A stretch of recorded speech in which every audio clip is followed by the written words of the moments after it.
નમસ્કાર. News of Gandhinagar દૈનિક daily news 27 April 2024. Headlines today. વિપક્ષે ઈવીએમ પર આશંકા પેદા કરવાનું પાપ કર્યું, પીએમ મોદી. સીએમ કેજરીવાલને દિવસમાં 2 વાર ઇન્સ્યુલિન અપાય છે, તિહાર જેલ.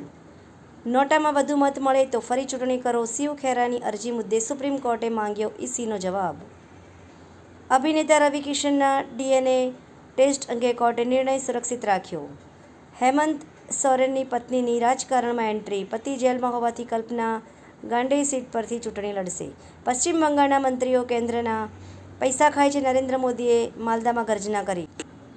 તંત્રી લેખ, શિવસેના યુબીટીએ ચૂંટણી ઢંઢેરો બહાર પાડ્યો, તમામ રાજ્યો સાથે સમાન વ્યવહારનું વચન. ગઝલ આસ્વાદ, સપના વિજાપુરા, અમેરિકા. ખૂબ જ સુંદર વાંચવા જેવી ગઝલ. આ દેશમાં દેવી દેવતાના પણ પોલિટિકલ પાર્ટીનું સમર્થન કરી રહ્યા છે કેમ તે જાણવા માટે આ લેખ વાંચો.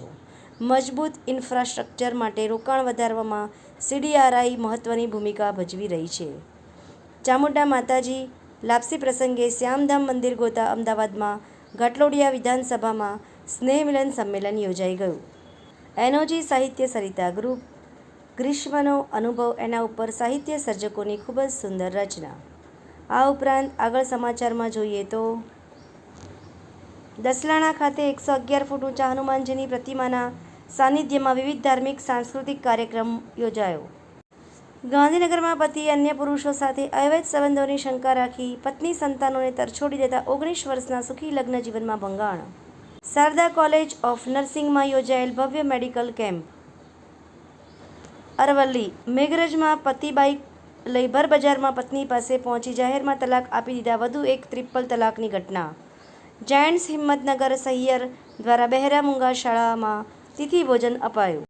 અરવલ્લી શામળાજીના દહેગામડાના ક્ષત્રિય સમાજનું કોંગ્રેસના ઉમેદવારને સમર્થન, રૂપાલાનો વિરોધ યથાવત. પાટણ ભાજપના ઉમેદવાર ભરતસિંહ ડાભીને મીઠી ધારિયાલ ગામે ઘોડા પર બેસાડ્યા તો ચવેલી ગામે ભારે જનમેદની ઉમટી. અરવલ્લી મોડાસામાં ભાજપના સામાજિક સંવાદ કાર્યક્રમમાં ક્ષત્રિયોનો ભગવા ધ્વજ સામે ઉગ્ર વિરોધ, ઉમિયા ચોકમાં પોલીસનો ખડકલો. આભાર. મીનાક્ષી રાવલ, ગાંધીનગર. ન્યૂઝ ઓફ ગાંધીનગર દૈનિક જન ફરિયાદ ન્યૂઝ.